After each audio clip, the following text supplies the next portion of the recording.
Hi everyone, it's Adele from REEP. Today in our Spiced Advent Calendar, we're looking at star anise. So I'm going to show you how to make your own festive wreath using star anise and other materials to hang on your door this Christmas. Let's get started. For this activity, you will need whole star anise, an inner embroidery hoop between 15 and 20 centimetres in diameter, strong glue, some ribbon or twine. If you would like to add extra materials onto your wreath, you could use dried orange slices, which I'll show you how to make next, cinnamon sticks or greenery. I have some bay cuttings from my garden.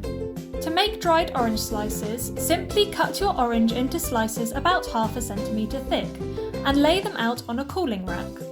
Put the rack on the middle shelf of the oven preheated to 90 degrees centigrade for 1 to 2 hours, flipping the orange slices over halfway through. Remove the oranges from the oven and leave on a cooling rack overnight until they are fully dry.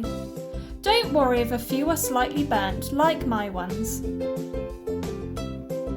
Now look through your star anise and remove any broken ones that won't look good on your wreath. But don't throw them away, as you can save these to use in cooking. Use your glue to stick each star anise onto your embroidery hoop. Hold it down gently with your fingers for 30 seconds or so, until the glue begins to harden. Work your way around the circle, adding more star anise and any other materials, such as the orange slices that we made earlier, like I'm doing here. You don't have to make yours look exactly like mine. Why not add some different greenery all around your embroidery hoop, like a more traditional wreath, and glue the star anise on top?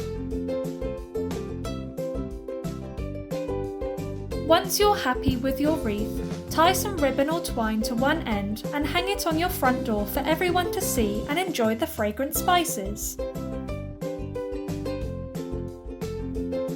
I hope you have fun making your star anise wreaths this Christmas, and keep up to date with the rest of REEP's Spice Advent Calendar by following us on Instagram and Facebook. Bye!